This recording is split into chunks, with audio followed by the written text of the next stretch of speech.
पिता, आज के इस मुख्य वचन के लिए धन्यवाद। हमें इसकी सख्त ज़रूरत है, हम सभी के लिए प्रत्येक दिन। हमें ये बात समझ लेने में मदद करके सफलता पाने के लिए हमें आगे बढ़ना है। मदद कर, हमें अनुग्रह दे, यीशु के नाम में आमीन। आज के दिन मैं आपसे क्रोध को छोड़कर आगे बढ़ने के बारे में कुछ कहना चाहती हूँ। क्या आपको कभी क्रोध आता है? क्रोध और क्षमाहीनता को पीछे छोड़ देना चाहिए, क्योंकि यदि हम क्रोध से छुटकारा ना पाएं तो अगली समस्या खड़ी हो जाएगी, वो है क्षमाहीनता। यदि मैं किसी से क्रोध करूं और अधिक समय तक क्रोधित रहूं तो नाराजगी की जड़ फैलने लगेगी और अधिक नफरत बढ़ेगा। और यद्यपि मैं उस व्यक्ति से रिश्ता बनाए रखने की कोशिश में बाहर से मुस्कुराती रहूं, तब भी मेरे हृदय में विष पूरी तरह से फैलता रहेगा, जो कि प्रभु से मुझे दूर कर देगा। बाइबल इस बात को बिल्कुल स्पष्ट रूप से प्रकट करती है कि यद्यपि हम गुस्सा करें, हमें अधिक देर तक गुस्सा नहीं करना है, तथा बिल्कुल स्पष्ट और सरल ढंग से इस विषय को समझाती है कि हर विश्वासी के लिए जरूरी है कि वो अपने हृदय को क्षमाहीनता और दोष से कलंकित ना होने दे। हर एक के लिए यह संदेश जरूरी है। इस क्षेत्र में हर एक व्यक्ति लगातार परीक्षाओं में पड़ जाता है। आपको ये जानकर आश्चर्य होगा कि कितने लोग ऐसे हैं जो प्रभु से प्रेम रखते हैं, जो चमत्कार पाने के लिए, सफलता पाने के लिए और उनके जीवन में परमेश्वर कुछ खास करने के लिए यहाँ पर आए हैं, पर अभी भी किसी के प्रति किसी कारणवश उनके मन में क्रोध की भावना है, और शायद वो बरसों पहले की बात होगी, और आप कहते हैं मैं इससे छूटने की कोशिश में हूं। आप छूट सकते हैं। परमेश्वर कभी भी ऐसा कार्य करने को नहीं कहता जो हमारे लिए असंभव हो। यदि प्रभु कहता है क्षमा करो, तो हम क्षमा कर सकते हैं। यदि वो कहता है खुद को दोषी मत ठहराओ, तो फिर खुद को दोषी ठहराए बिना हम अवश्य रह सकते हैं। कल पास्टर डॉन क्लावर्स, मैं और डेव और शरॉन आपस में बातचीत कर रहे थे। मुझे विषय के केंद्र बिंदु को समझना अच्छा लगता है, इसीलिए मैंने कहा मैं अतीत को भूलकर वर्तमान में जीना और परमेश्वर द्वारा निश्चित भविष्य का आनंद लेने के बारे में कहने वाली हूँ। मैं अतीत के क्रोध और नाराजगी को छोड़ने के बारे में बताने वाली हूँ, परंतु मैं उन्हें बताना चाहती हूँ कि ये कैसे हो सकता है। मेरे लिए किसी से कुछ करने को कहना एक बात है, और उन्हें उसे करने का तरीका समझाना बिल्कुल ही अलग बात है। डॉन मुझसे अपने विचार बांटने लगे, और वही विचार मेरे मन में भी थे जिसके बारे में मैंने बाद में ही सोचा था। डॉन ने ऐसी बात बताई जो प्रभु ने उनसे व्यक्तिगत रूप से करने को कहा, और वो था कि उन्हें खुद के प्रति ईमानदार होना चाहिए जब उन्हें किसी निश्चित प्रकार की अनुभूति होती है। कुछ हफ्तों पहले एक दिन जब वे उठे तो उनका मूड सचमुच बहुत ही खराब था, और उन्होंने सोचा कि मैं सब कुछ भूल जाना चाहता हूं। मुझे किसी की परवाह नहीं, मुझे किसी की चिंता नहीं, मैं इसे करना नहीं चाहता। किसी की चिंता ना करने का बड़ा सनक चढ़ा था उनको। उन्होंने कहा कि वे उस उपदेश का अभ्यास करने लगे जो प्रभु ने उन्हें सिखाया, और खुद से पूछा कि अच्छा वास्तव में इसके पीछे क्या है। कमॉन, आपको इस विषय को समझना ही है। अक्सर हम ऊपरी चीजों से ही निपटते रहते हैं, परंतु अंदर की गहराई में कोई बात होती है जो ऊपरी विषय को बढ़ावा देती है, और उस समय हम उस ऊपरी विषय से निपटने की कोशिश करते रहते हैं, परंतु उसके बाद कोई दूसरी गंदी भावना उभरने लगती है, शायद इससे कुछ अलग ढंग की, परंतु वास्तव में इसी जड़ से उगी हुई। गंदी जड़ सदा गंदे फल ही पैदा करेगी। मैंने अलग अलग संदर्भों में एक उदाहरण दिया है, और आप सब ने इसका अनुभव किया होगा। आप रेफ्रिजरेटर के पास जाते, दरवाजा खोलते, कहते हैं कि ये बदबू कहां से आ रही है। खैर, कुछ लोग गवाही भी देते हुए कहते कि मेरा जीवन बहुत ही बदबूदार है। ऐसे समय में आपको वही करना होगा जो आप रेफ्रिजरेटर के लिए करेंगे। आप हर एक भाग को अलग करके देखिए कि बदबू कहाँ से आ रही है, और आपको यूं ही जरा सा डिओड्रेंट स्प्रे करके संतुष्ट नहीं हो जाना चाहिए, क्योंकि उससे बदबू दूर नहीं होने वाली। हमने अपनी जिंदगी में काफी डिओड्रेंट लगा लिया है।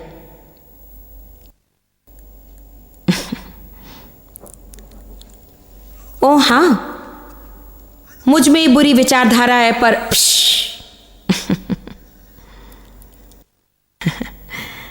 अपने ऊपर जरा सा सेंट लगा लो। नहीं, अपने आप से पूछिए कि वास्तव में ये सब क्या है। आप कहेंगे मैं बताती हूँ कि ये क्या है, उन्होंने मुझे नाराज किया।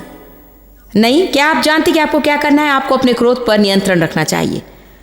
तुमने मुझे नाराज किया कहने की अपेक्षा आपको कहना चाहिए मैं इतनी जल्दी नाराज क्यों हो जाता हूं, मैं इतना चिड़चिड़ा क्यों हूं कि जब भी कोई मुझे जरा सी सलाह देने की कोशिश करता है तो मैं बिल्कुल ही चिल्ला उठता हूं। आप मुझे समझाने की कोशिश मत कीजिए। ऐसा नहीं है, आपको प्रभु को अवसर देना है कि उनसे वो निपटे, और प्रभु पर सब छोड़ देना चाहिए। और आपको ये पता लगाना चाहिए कि क्रोध, क्रूर और अप्रिय लोगों के साथ रहकर भी आप कैसे शांति बनाए रख सकते हैं। यदि आप आपको ठेस पहुंचाने वाले एक व्यक्ति को भगा देंगे तो शैतान कल 2 और को भेजेगा, अगले दिन 10 और को भेजेगा। तो इसका सही समाधान हमें परेशान करने वाले लोगों को भगाना नहीं, बल्कि उन्हें बदलना है। मुझे चुप मत कीजिए, मैं अच्छा प्रचार कर रही हूं।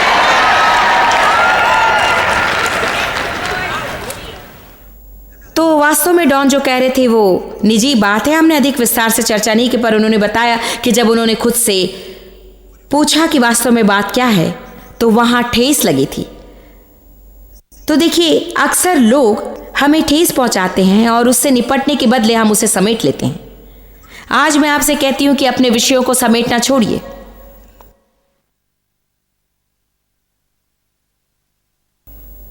जिंदा गाड़ी गई भावनाएं कभी भी नहीं मरती।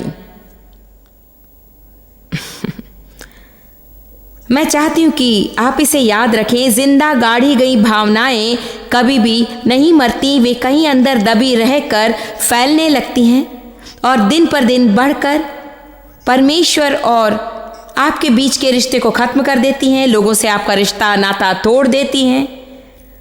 हमें इन चीज़ों से चिपके रहने की अपेक्षा उनसे निपटना चाहिए और ऐसा दिखावा नहीं करना चाहिए मानो हम ठीक है जबकि हम ठीक नहीं होते। हमें दिखावा करना बंद करना चाहिए। हमें खुद के प्रति ईमानदार होना चाहिए, क्योंकि यदि हम खुद के प्रति ईमानदार नहीं रहेंगे तो किसी और के प्रति ईमानदार नहीं रह सकेंगे। यदि आपको किसी के प्रति जलन की भावना है तो प्रभु से कहिए, प्रभु मैं जानती हूं कि मेरी ये भावना बहुत ही बदबूदार है, मैं उसकी बदबू को पूरी तरह से सूंघ सकती हूं और मैं ये जानना चाहती हूँ कि मुझ में ये जलन की समस्या क्यों है। प्रभु मैं जानना चाहती हूँ कि मेरे अंदर क्या है, मुझ में ये समस्या क्यों है। शायद प्रभु आपको सीधे बताएगा तुम असुरक्षित हो, तुम नहीं जानते हो कि मसीह में तुम कौन हो, तुम हमेशा दूसरों से अपनी तुलना करते हो। तुम्हें किसी से भी अपनी तुलना करने की आवश्यकता नहीं, क्योंकि मैं तुमसे प्रेम रखता हूँ और तुम्हारे लिए मेरी एक योजना है, इसीलिए सब कुछ मुझ पर छोड़ दो। आमीन। डेनिस, जब मैंने कहा कि तुम्हारी पोशाक को देखकर मुझे जलन हो रही, वो जलन नहीं था, सचमुच वो सुंदर है।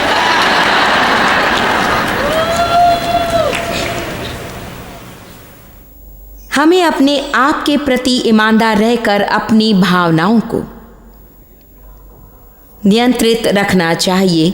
हर बात पर किसी दूसरे को दोष ना दें। यदि आप अवसर ना दें तो कोई आपकी जिंदगी बर्बाद नहीं कर सकता।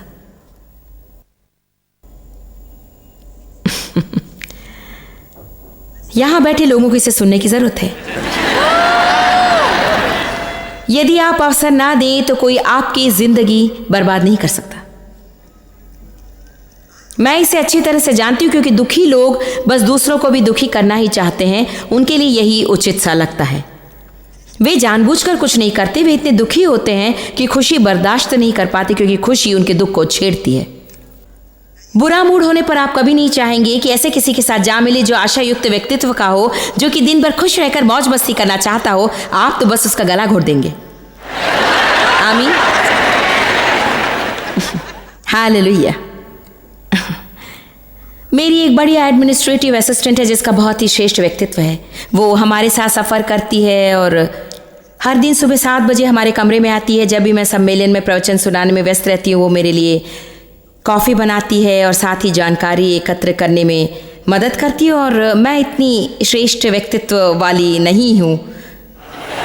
3 सभाएं चलाने के बाद मैं थक जाती हूँ और फिलहाल मैं शनिवार की अंतिम सभा के लिए तैयार हो रही हूँ। मैं सकारात्मक स्तर में टिके रहने की पूरी कोशिश कर रही हूँ ताकि उस दिन सुबह मैं उठकर ठीक से कार्य कर सकूँ। तो वो मेरा दरवाज़ा खटखटाती है और मैं दरवाज़ा खोलती हूँ और वो कहती कि आज आपको कैसा लग रहा है।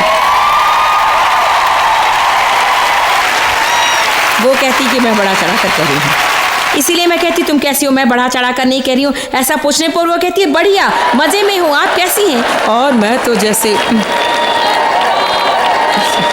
कभी कभी सोचती हूँ कोई भी सुबह सुबह इतना खुश नहीं रह सकता, लेकिन मैं उससे बहुत ही खुश हूँ।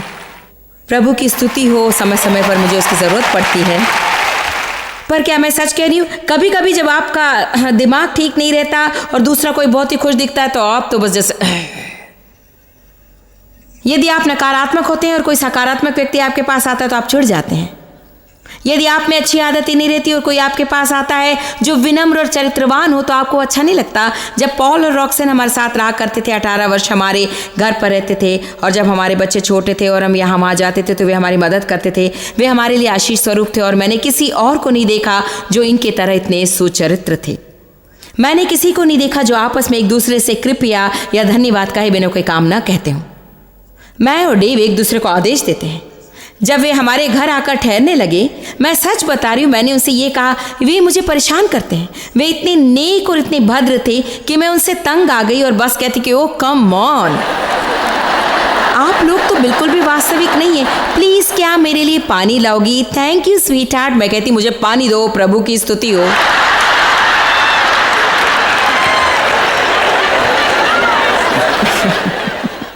मैं सच कह रही हूँ ना। देखिए, जब भी हमारे साथ कोई होता है जो किसी क्षेत्र में हमसे श्रेष्ठ होता है, उनकी सद्भावना हमें अपने पाप का एहसास दिलाती है, लेकिन खुद से निपटने की अपेक्षा हम उनसे चिढ़ने लगते हैं। वे जिस ऊंचाई पर है, हमें वहां तक उठाने का अवसर उन्हें देने की बजाय हम जहां है वहां उन्हें घसीटना चाहते हैं। देखिए, बात यह है कि हमें दूसरों को दोष देना बंद करना चाहिए, चाहे जो भी हो। हमें अपनी भावनाओं और अपनी सोच पर नियंत्रण रखना चाहिए और जो जंगली अधर्मी विचार और भावनाएं हम में हैं, उसकी जिम्मेदारी खुद पर लेनी चाहिए। क्या आप जानते हैं कि हम दूसरों से कितनी चीज़ें छुपाते हैं? हम में से एक भी ऐसा नहीं है जो अपने मन को खुली पुस्तक रहने दे और सब कुछ प्रदर्शित करे। हालेलुया। हम हमेशा सोचते हैं हे प्रभु, आज मुझे इसकी ज़रूरत नहीं है। बिल्कुल है, हाँ आपको है, आपको इसकी ज़रूरत है। मुझे लगता है कि अक्सर प्रभु हमें ऐसे लोगों से घेरे रहता है जिनका व्यवहार हमें अपने पापों का एहसास दिलाता है। ऐसा भी समय रहा है जब प्रभु के संग चलने के कारण मेरा व्यवहार दूसरों को उनके दोष का एहसास दिलाता है। और कई लोग ये विचार रखते हैं कि वे मुझे नहीं चाहते। इसमें मेरी गलती नहीं है, मैं खुद को बदल नहीं सकती क्योंकि मेरी उपस्थिति से उन्हें गलती का एहसास होता है। मैं चाहती हूँ कि आप ईमानदार बनकर कहें ठीक है, मैं आपको क्यों नहीं चाहती। शायद इसलिए कि आप कुछ विषयों में मुझसे श्रेष्ठ होंगे और आपकी उपस्थिति मुझे दोषी ठहराए और मैं अपनी जगह पर रहते हुए बुरा महसूस करूं। हमें ईमानदार होने की आवश्यकता है। हमें दर्द सहकर भी ईमानदार बने रहना है। यदि आप ईर्ष्यालु हैं तो प्रभु से कहिए, उसका कारण पूछिए। यदि आप क्रोधित हैं और आपको जल्दी गुस्सा आता है तो प्रभु से उसका कारण पूछिए। मैं फिर से यही कहूँगी कि इसकी जिम्मेदारी हम किसी और पर नहीं छोड़ सकते हैं और अपनी भावनाओं की जिम्मेदारी हमें खुद अपने ऊपर लेना चाहिए और उन्हें मनमानी करने का अवसर नहीं देना चाहिए। मेरी मानिए, अपनी खुशी के लिए संसार भर को बदलने की कोशिश करना व्यर्थ है। मैं जानती हूं कि मैं थक गई हूं और ये बिल्कुल सच है। हमारी समस्याएं हमें नहीं हराती हैं, उनके प्रति हमारी प्रतिक्रिया ही इसके जिम्मेदार है।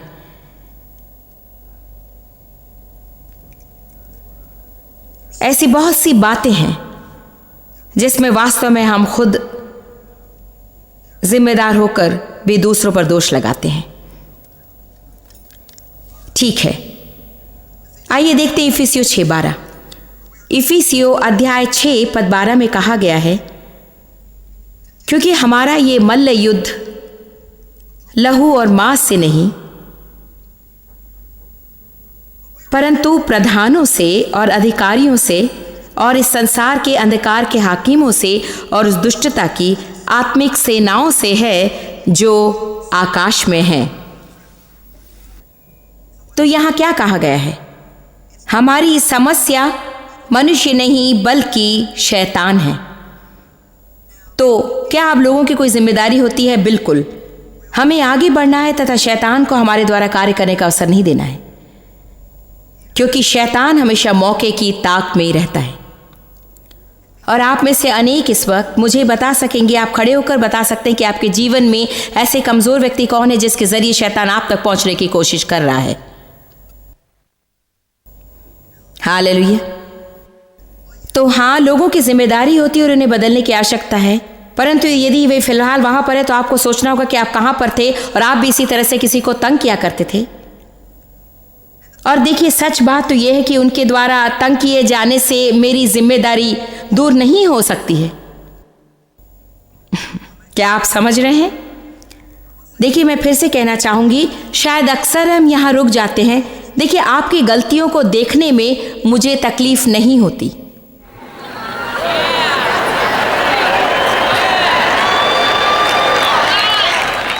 और जब तक मैं ये देखती रहूं कि मुझे दुखी करने के लिए आप क्या कर रहे हैं जो आपको नहीं करना चाहिए, तब तक मुझे कोई तकलीफ नहीं होगी। मुझे दबने की जरूरत नहीं।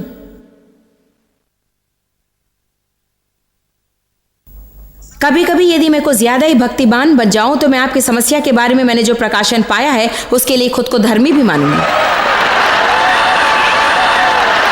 खास तौर से अभी जो मैं इतनी आत्मिक रूप से परिपक्व हूं कि हर एक की कमजोरियों को पहचान सकती हूं। हालेलुया। तकलीफ तब होने लगती है जब मैं इसके पीछे पड़ जाती हूं कि आप मेरे लिए क्या कर रहे हैं या मैं आपके बारे में क्या सोचती हूं, क्योंकि कई बार ये सब हमारे दिमाग में रहता है।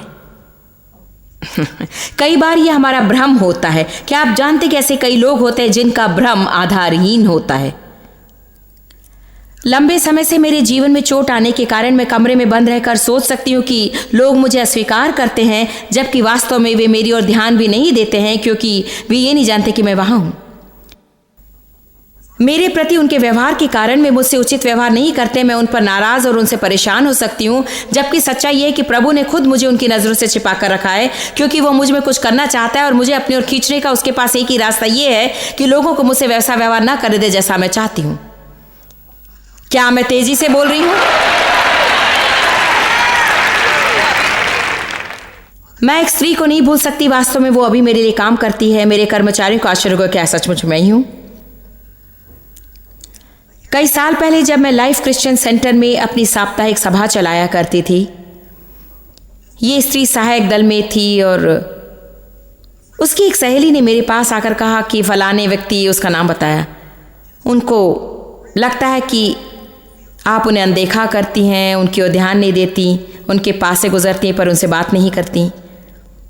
वो बहुत दुखी हैं, उन्हें ठेस लगी है, उन्हें लगता है कि वो आपकी सेवकाई में हाथ बटाती हैं, आपके लिए ईमानदारी से काम करती हैं और आपने उसका दिल दुखा दिया। खैर, अब अचानक मुझे महसूस हुआ कि मुझ पर एक जिम्मेदारी का बोझ आ पड़ा है, ये कि मुझे दिन में 3 बार उस स्त्री को ढूंढकर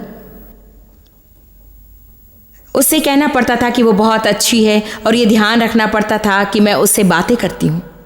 लेकिन देखिए, जब हम शरीर के कामों में लग जाते हैं और लोगों को वो देने की कोशिश में है जो प्रभु उन्हें देना नहीं चाहता, कई बार हम लोगों से वो पाने की कोशिश करते हैं जो प्रभु हमें खुद देना नहीं चाहता, और उस स्त्री को ढूंढना बहुत ही मुश्किल था।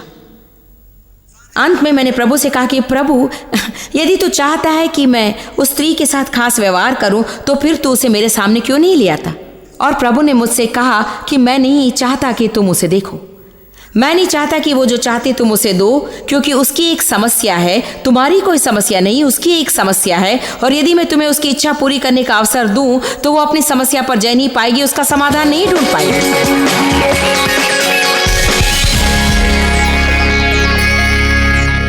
आज के लिए मैं बहुत ही प्रभावशाली विचार लाई हूं कि प्रभु आपसे प्रेम करता है। ये कभी ना भूलें कि प्रभु आपसे प्रेम करता है। बाइबल कहती है यदि परमेश्वर मेरे पक्ष में है तो कौन मेरा विरोधी होगा। यदि प्रभु मेरी ओर है तो मैं किससे डरूं। पहला यूहन्ना 4 में परमेश्वर का वचन सिखाता है कि यदि हम परमेश्वर के परिपूर्ण प्रेम को समझ लें तो हमारे जीवन से हर प्रकार का भय दूर हो जाएगा। मैं चाहती हूँ कि अब आप याद रखें, प्रभु ने आपको चुना है और उसने बहुत पहले से ही आपको अपने लिए अलग किया है।